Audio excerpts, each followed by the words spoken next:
Welcome to John Martin Talks, where we battle ignorance and apathy daily. The growing ignorance of just how special this experiment we call the United States of America is, and the apathy that we can't or won't do anything and everything to save her. Well, ladies and gentlemen, we're going to start out right now, our first story out the gate, and we'll get into it deeper in a minute. But there's good news and bad news in it.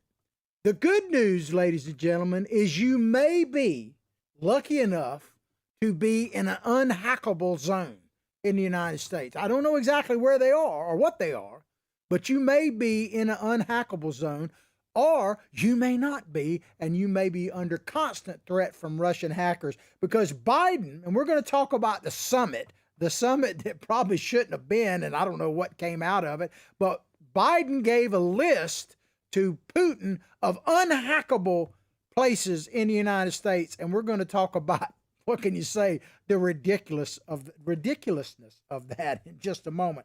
And then Texas, you know, I've been telling you the actions is going to be in the states, and this just proves it.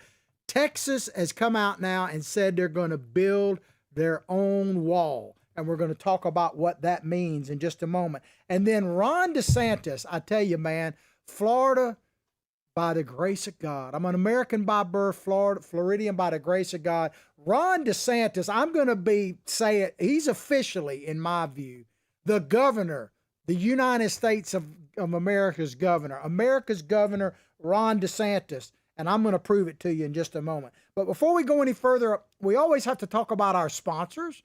And top of that list is Big Daddy Unlimited, otherwise known as BDU, ladies and gentlemen. To find our sponsors, all you need to do is go to above the video, no matter when or where you're watching it.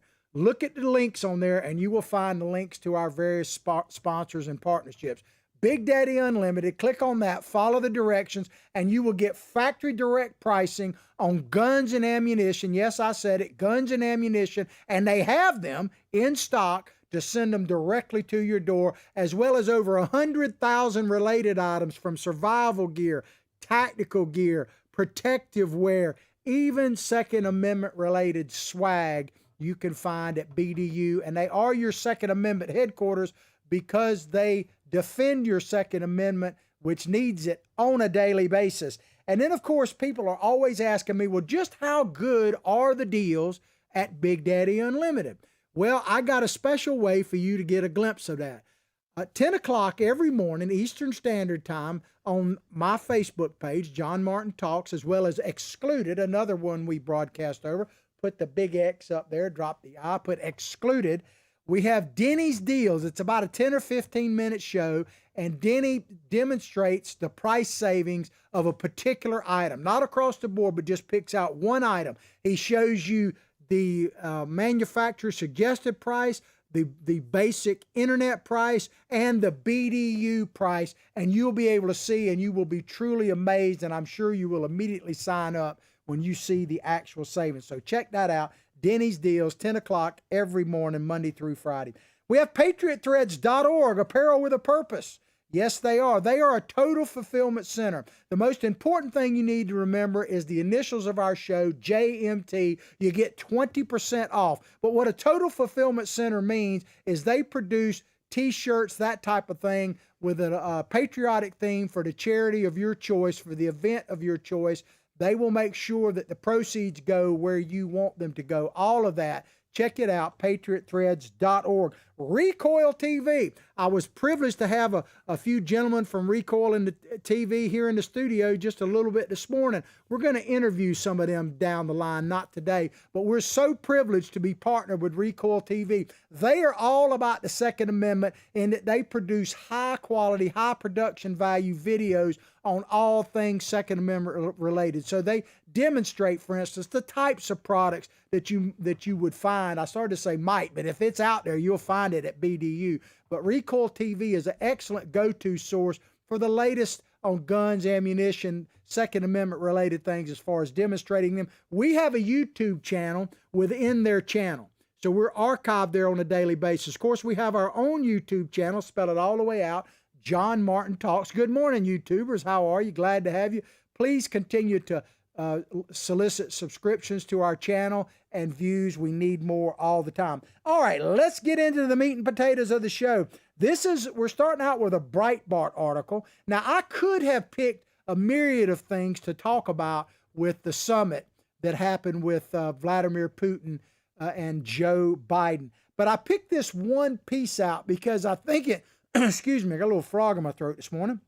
I think it kind of shows and demonstrates the ridiculousness of what went on there, and whether we should have even had this summit with Putin is certainly up for debate. But this is a Breitbart story. Biden says he gave Putin a list of critical infrastructure, warning Russia not to hack. Think about that for a minute, ladies and gentlemen. Just stop and think about that. So Biden gives him, he says, I think it's 16, something like that, a list of, by the title here, critical infrastructure. So, I'm sure that Putin and the spies over there, the espionage experts in Russia, probably already know it. But if they had any doubt about what our most critical systems are, just go to the list. It's like a laundry or shopping list. And think about this before we get any deeper. I was thinking about this on the way over this morning.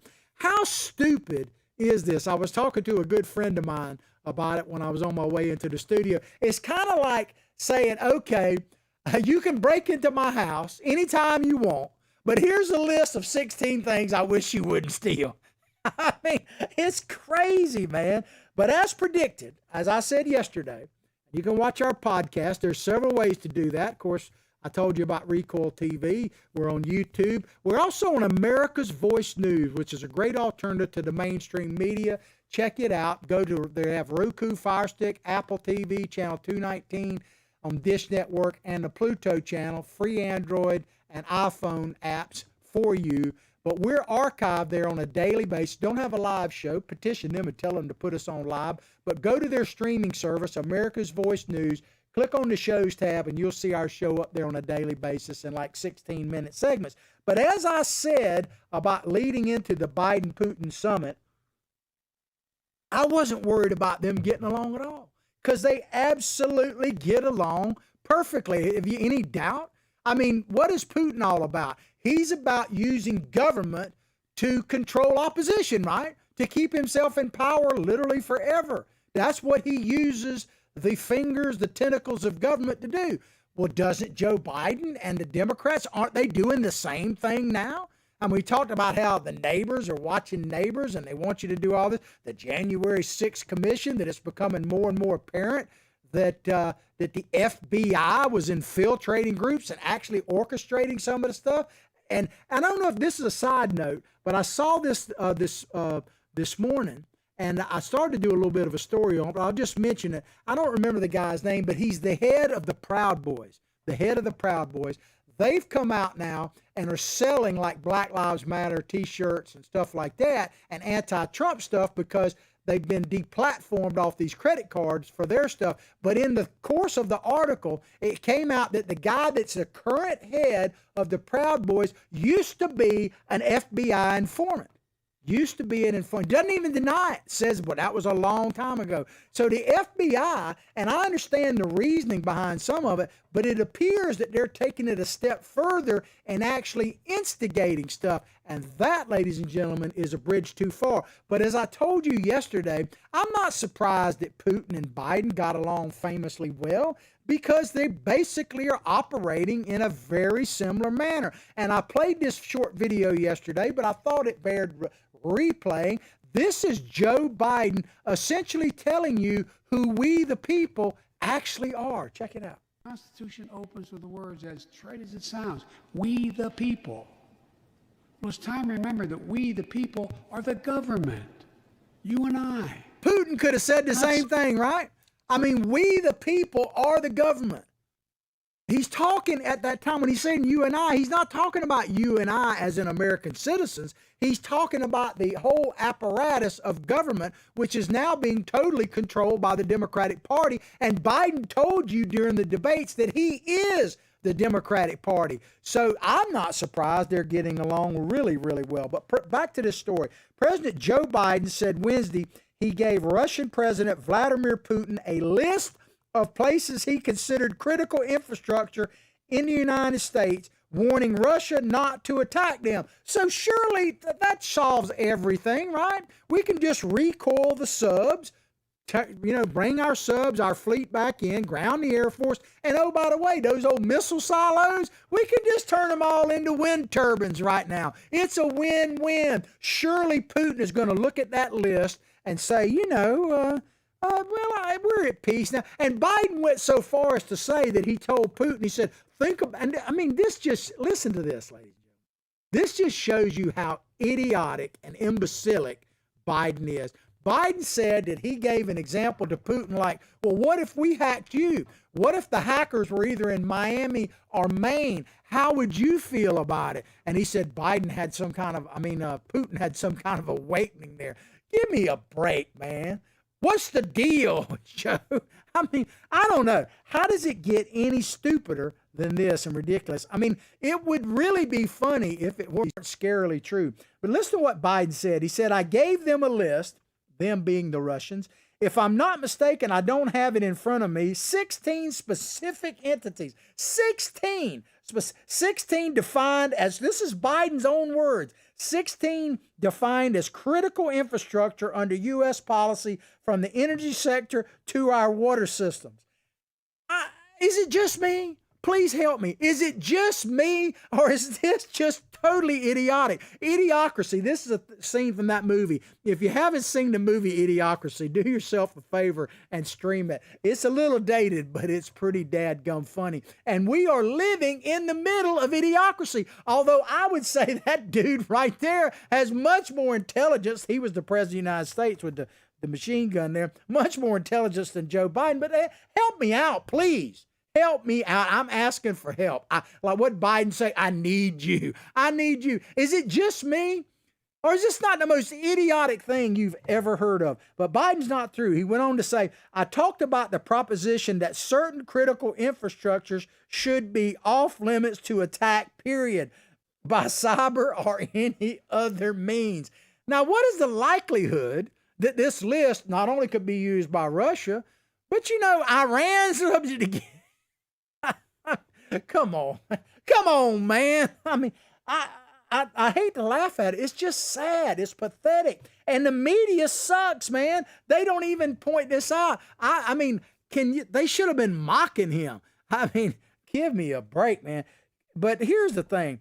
Here's the thing I would ask Mr. Biden. Okay, you've already given him a list. Let me calm down a little bit because I want to make a serious point. I want to be seriously entertaining, so I try to every now and then. Joe Biden gave him a list, right? So the damage is done, man. So I want to ask Joe, could you give a similar list to your supporters and tell them where not to burn and where not to loot and pillage and everything else? We got some stories tomorrow about how Chicago, man, is just going to hell in a handbasket. We'll talk about that tomorrow. But Joe, while you're at it, could you give your supporters a list of places that are off limits to burn and pillage and all that? Because it is just crazy, man. But since Biden became president, back to this article, incidents of cyber criminals, unleashing ransomware attacks on infrastructure in the United States has increased, including an attack on the Colonial Pipeline. That's why we had the gas lines, right? And JBS Food, man, they went after our pigs and our beef, man. They hitting us where it hurts. The world's largest meat producer. And so, I got to thinking about it. Maybe, what is the difference between being hacked by the Russians and Biden's policies in general? These are the gas prices, of 7 months ago, basically. And was it because we got hacked? I don't know. Maybe the hacking's not that big a deal because I can't really tell as far as the outcome of the hacks, the difference between the Russian hacks and basically the outcome of Biden's policies in general. He's doing enough to destroy us with inflation starting to run rampant and everything else. The Fed said they're going to raise interest rates, it sounds like, so everything's going to be going up. So I don't know, maybe the list they're giving to Putin is the least of our worries. But Biden did not say he threatened Putin. No, he didn't threaten Putin. He gave him a pair of aviators, so I guess they could look like, the Blues Brothers or something. But Biden did not say he threatened Putin with consequences if the cyber attacks continued. So he didn't threaten any action. This is what Biden said. He said he, talking about Putin, knows there are consequences. He knows I will take action. He knows I will take action. Well, Billy Bob, if you hadn't met my psychic sidekick, this is Billy Bob Bass. He has a Twitter handle. It's at Billy Bob Bass 1, and mine is at John Martin Talks. We are determined to stay in the public square. And I had a message from one of our great supporters out there, Denise, you know who you are, saying that she wished we'd get off of Facebook so she could cancel it. Well, we're going to stay on Facebook, but we're on multiple places. We're on BitChute. We're on, as I said, America's Voice News. We're on the YouTube, obviously the YouTube. We're on YouTube. We're actually on Rumble now. We're on various places, and we're expanding. So hang in there with us. We're going to increase our outreach. We're not going to abandon the public square no matter what. But Billy Bob Bass keeps me pretty much together here. And he says we have a picture from the summit of just how well Biden and Putin got along. And I think we have. I didn't highlight it right for Billy Bob, but there it is right there. Billy Bob, man, you always play he's always playing these jokes on me. That could be Putin. I wonder what Putin would have done had Biden reached on over there and said, you know, let's get a grip here, son. That's actually a real photo, ladies and gentlemen. That is not Photoshop. Look at the face on that officer up there going like, he don't know what to do there, man. He's probably thinking about pulling his pistol out and giving him at least a whack. I mean, it's crazy. Biden is something. Wonder if Putin ain't got much hair to sniff. And I don't know if you want to sniff anybody named Putin anyway, but that's just my thought. Putin said during his press conference, and his was much better, by the way. You could see why the White House, started to say the outhouse, but it's about the same, why they wanted to have a separate press conference. And I got to give Sean Hannity a shout out here, because Sean Hannity said something a few days ago about the reason why Biden is not having a joint presser. And some of the reasons are obvious because he'd be overshadowed. But Sean Hannity made the point, and I think he's absolutely right, that it didn't matter what happened in the actual summit, aside from maybe the building burning down, that Biden had rehearsed his press conference ahead of time, and that what we saw yesterday was totally scripted, and it really didn't matter what actually happened in the actual summit. And I think he's on to something there, so I give Sean Hannity some credit. But Putin said during his press conference there were constructive talks about cybersecurity. Yeah, we got a list of where to hit you, but claimed most of the cyber attacks in the world came from the United States, not Russia. Well, I'm glad we cleared that up. I'm really glad we cleared that up. The media, ladies and gentlemen, are so full of crap. You know, Biden came out and attacked a CNN reporter in an impromptu thing on the tarmac, and then basically came back from Air Force One and apologized to her. And she went on the air and said, it wasn't no need to apologize to her. But the media coverage of this event, if you have one honest bone in your body, now you can hate Donald Trump all you want, but if you have even a flicker of an honest bone in your body, you got to admit that the press coverage of this compared to the Trump's coverage is just totally ridiculous. They are so in the bag with them. I'm surprised that when Biden, had his press conference, that he didn't go all, "You are the wind beneath my wings." I mean, that's what the press is. The press is literally lifting Biden out of the crapper, because he was just, the whole trip it was really a European style, National Lampoon Vacation. But did you see the video? And I don't have it to play right now, but Biden a couple of days ago wandered off into the wrong cafeteria, where just people that were just normally eating, wasn't where the summit was. It wasn't the private one. And his wife, Jill Biden, God bless her, man, she has a full-time job. She went in there and rescued Biden, man. It's just crazy. But Putin got aviators, so I guess something out of this. Let me just ask you this. What did we get? What did we get? The only thing I can think of is played. I mean, we got played. But you tell me, chime in on Facebook, YouTube, or wherever you're watching the show, and tell me what we got out of this. I mean, it's pretty clear what the Russians got out. Heck, they got a list, and they're going to check it twice. and probably give it to people who are naughty and not nice. All right, let's move along here. But I mean, I thought I couldn't be surprised at the level of idiocy, but to give a list of our 16 most critical sites, I don't see how it gets any more idiotic than that, man. It's bizarro world, buddy. But here, we're going to move on to a Washington Post story, and this is where I've been telling you the action, ladies and gentlemen, is in the states. The states are where it's at, because obviously the federal government is just, I mean, they're going the Russia way, I guess. But Texas governor puts $250 million down payment on a border wall. Now, we covered a story last week, just a quick update for you. Yesterday, the governor signed in the open carry deal, basically what they call constitutional carry of your Second Amendment rights. So you can exercise your Second Amendment rights in Texas, period now. You could debate whether it's a good thing or not. Some of us were talking about it before the show, and the only point I made about this, because I can see some differences on both sides, but the Second Amendment, is it unique in this sense that you have to have special you have to qualify for it in some way? I mean, you don't have to qualify for free speech, right? If it's an inalienable, let me just put this out there and we'll move along. If it's an inalienable right, in other words, a God-given right, do you have to do anything special to qualify for that right? I don't think so. So I'm good with it, but some people may not. But I just wanted to update you. It is now the law of the land, or I guess it will take effect soon. But they're not stopping there. Governor Abbott came out and said that if Texas is going to build its own wall, Texas Governor Abbott announced Wednesday he was putting a $250 million down payment on a state-led project to build hundreds of miles of border wall. My understanding is they're going to try to complete the sections that are already started under Trump, and they got to tackle this issue of eminent domain and all of that kind of stuff. Because the federal government now, this is something that's going to be really interesting to follow. The federal government under Donald Trump actually took possession of some landowners' land out there for the wall. Now, you could argue where they should have, but they did. They did.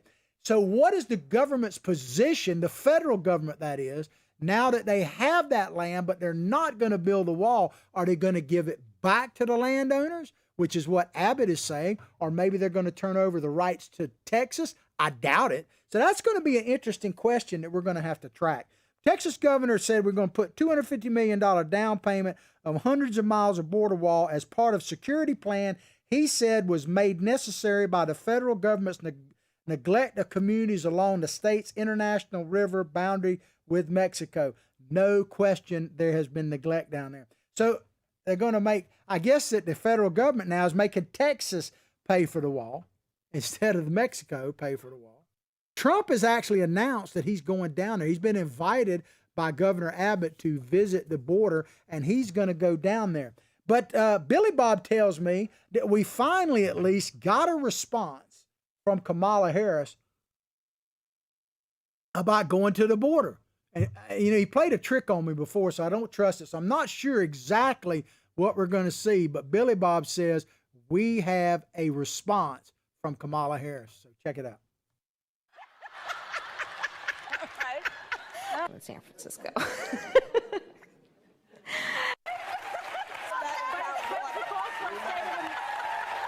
I tell you what, man. So my point is there a creepier thing than that?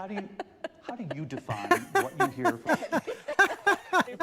Is there anything creepier?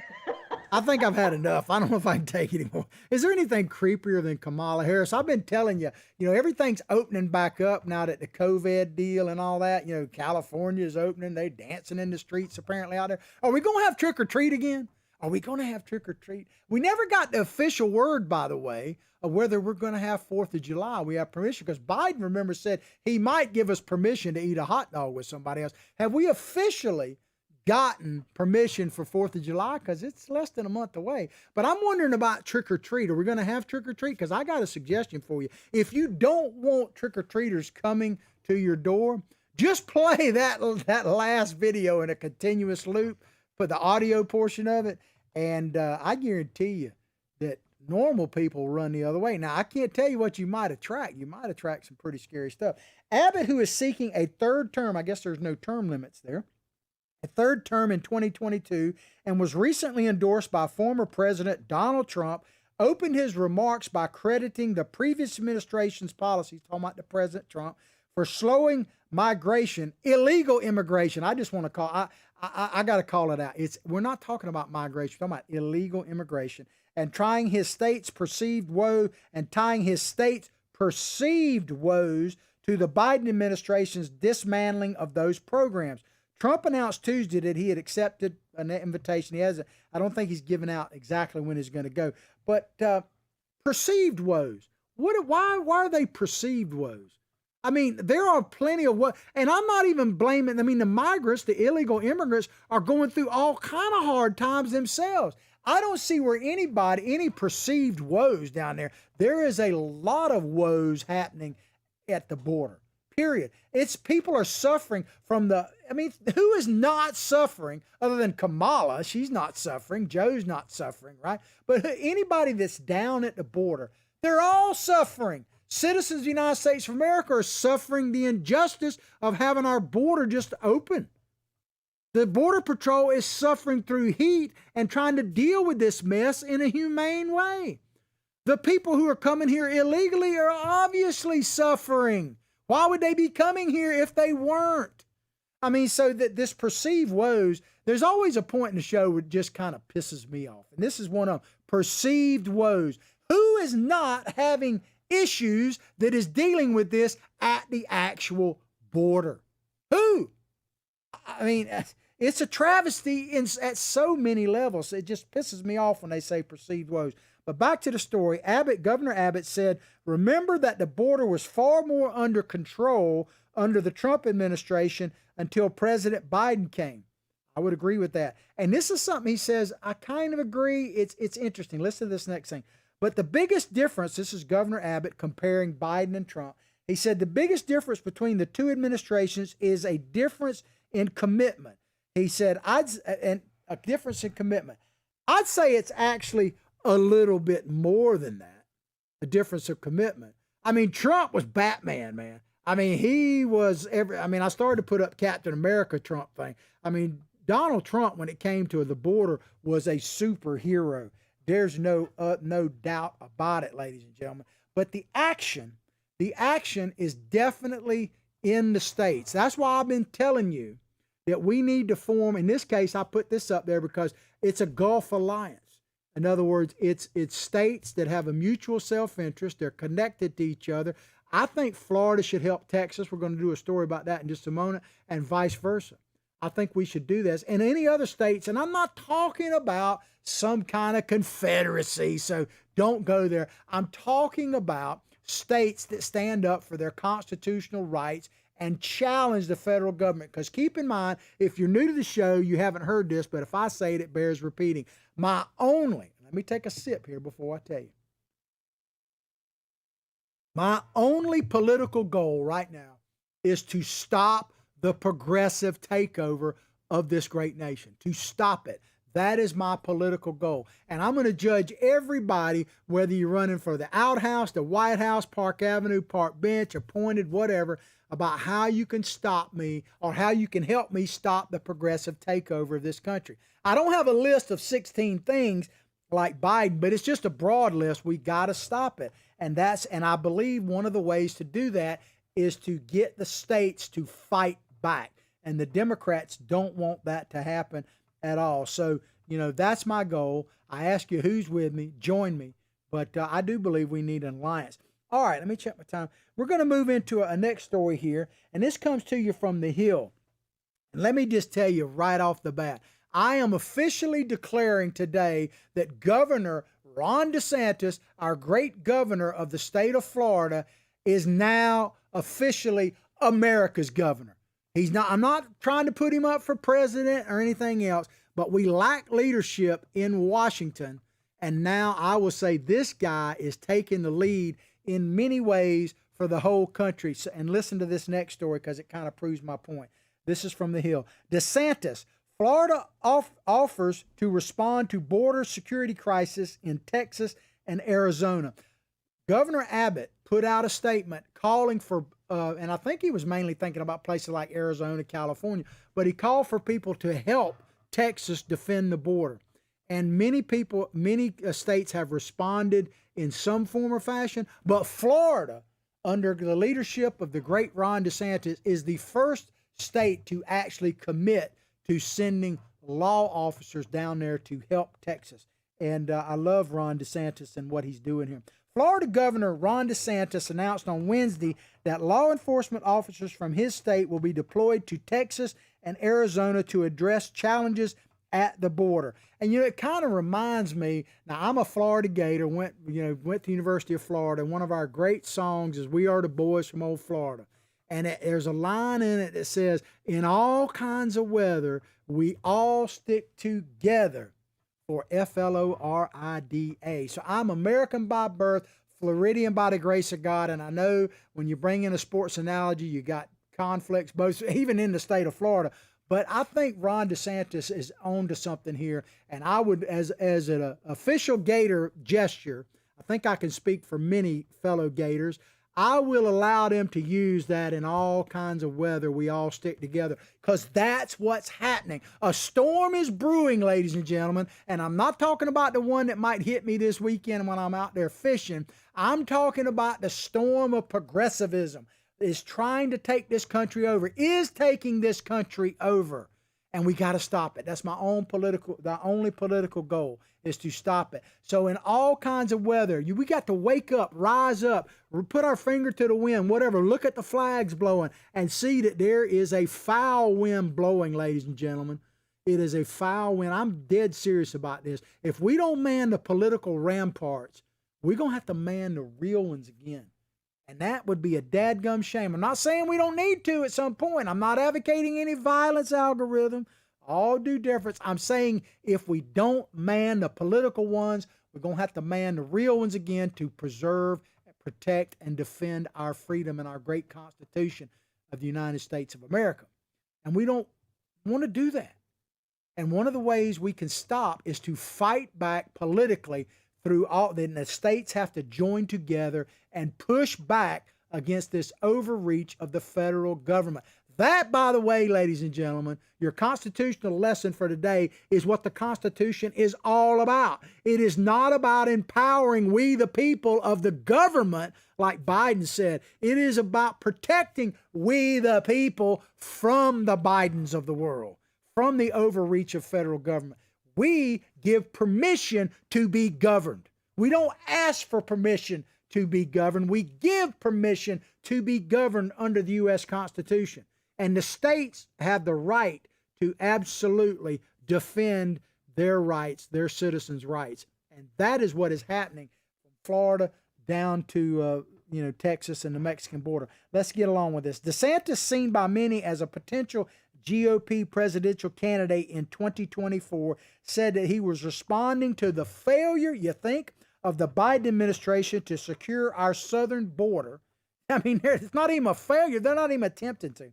And wanted to provide additional security to the two states after governors of Texas and Arizona. So we're going to help both of them. Texas and Arizona released a joint statement Thursday requesting that states provide law enforcement resources to the southern border. Let me listen to this part right here where it says, the failure of the Biden administration to secure our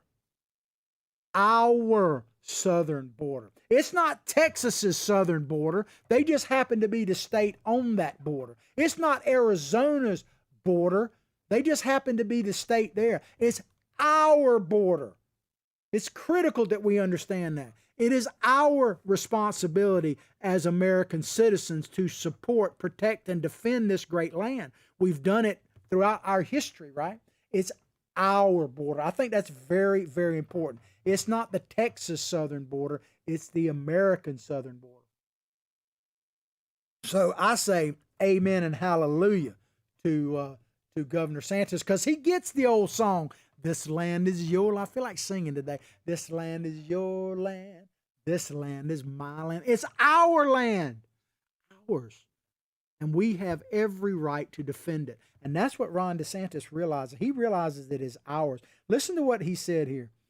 DeSantis said, America's border security crisis impacts every state and every American.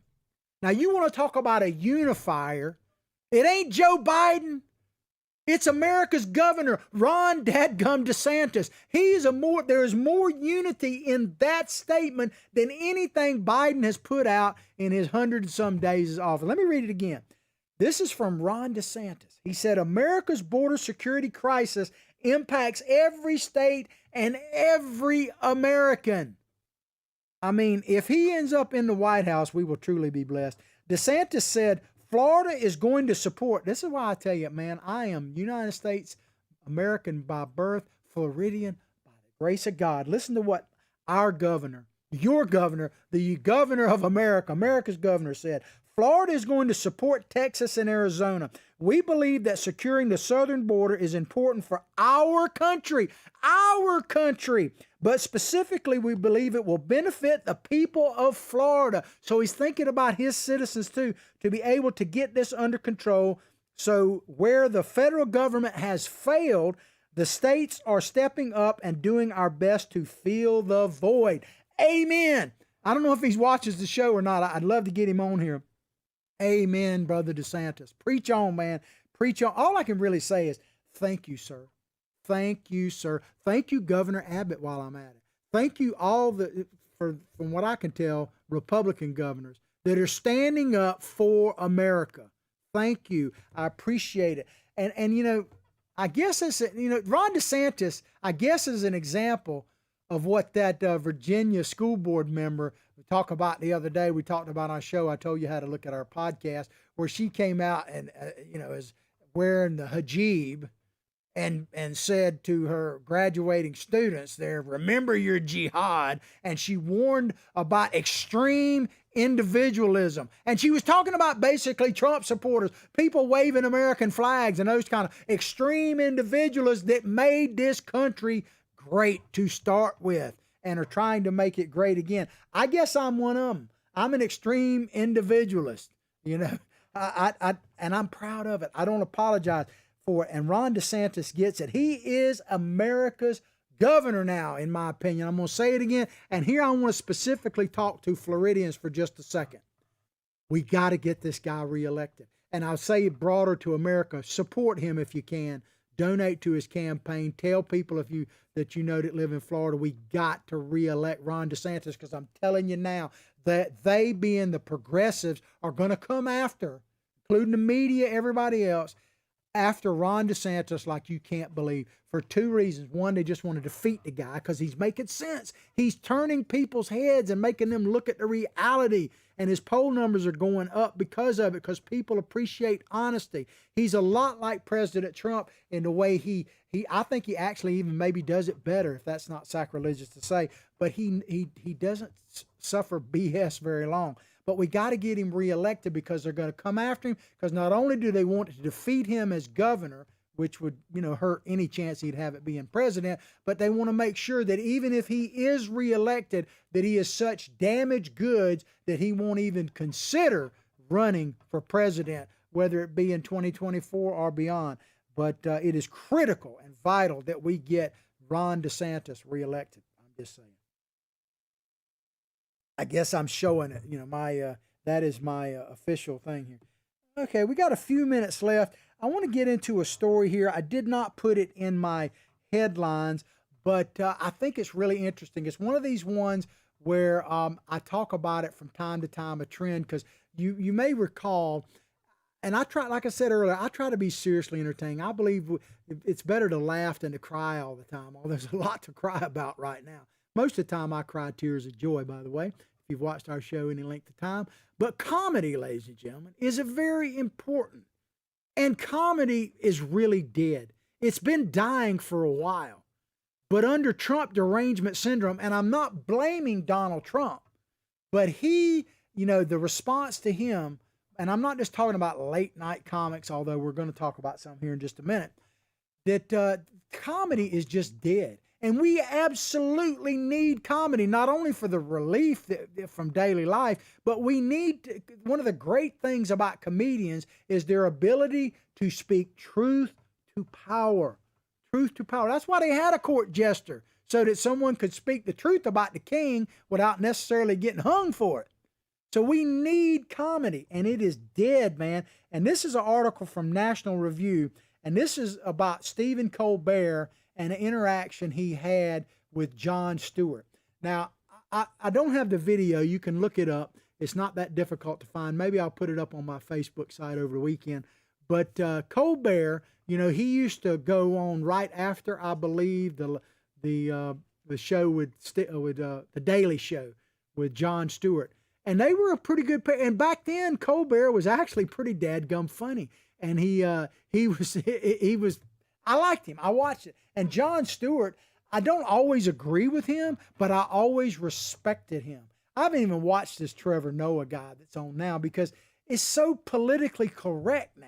And one thing about Stewart, yes, he's progressive to a liberal, more of a liberal, but at least he mocked both sides somewhat. And he was on Stephen Colbert's show and basically stole the show. And Stephen Colbert was frustrated with Stewart, and we'll get into the meat and potatoes of it in just a second, to the point that he totally exposed him, being Stephen Colbert, as the political hack that he has sadly totally become. And this writer in the National Review points out that he says the title of the story is The Breaking of Stephen Colbert. So let's get into it for a few minutes. The recent interplay between Jon Stewart, which I was kind of describing, and Stephen Colbert regarding the possibility of a COVID lab leak was a fascinating example of where their recent career choices have taken them. Now, you know, Colbert has got one of the primetime spots of late night. And, of course, Jon Stewart has relatively retired. I'm sure he's doing some projects. I know he pushes hard for the first the responders that were ill and dying from going into the Twin Towers and the World Trade Center. That's really big for him. But it goes on here. It says, as Kyle Smith wrote, Stewart showed that part of him is still a real comedian. That's talking about Jon Stewart, with the comedian's eye for the absurd wherever he finds it. Colbert revealed himself to be merely a partisan entertainer whose highest priority, higher than humor or truth, and I would agree with that, is to make sure his audience never feels like it is taking a justified laugh, that they're glad. Basically, Stewart mocked the idea that that the virus came from the Wuhan lab leak as opposed to like the animals. He basically said, you know, what's the name of that institute? The Wuhan lab. It came from there, and I can't do it justice, so I'm not going to try. But he essentially mocked it and basically said, of course it came from that laboratory. And then, of course, Colbert kept trying to defend the status quo, the Dr. Fauci view and everything else in China at the same time. And Stewart really, I don't know if he was intentionally trying to do it, but he made Colbert look like an idiot. A real fool. Stewart was also a partisan entertainer, is what the writer's saying, and when he was doing his show, and did more than his share to make mainstream topical comedy as predictable and stale as right-wing talk radio. Now, this is his words, not mine. I'm not a politically correct person. I can tell you that now. If you're tuning into the show looking for political correctness, you're just not going to find it here. You might get offended. I mean, by the way, I don't know if you can see this or not, but this is a friend of mine mailed this to me. It's a joke. It's my white privilege card, by the way. I'm going to put it up here.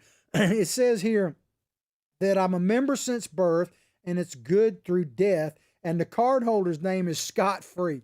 You know, so I'm just putting my white privilege card here. Well, you can take that for what it's worth. But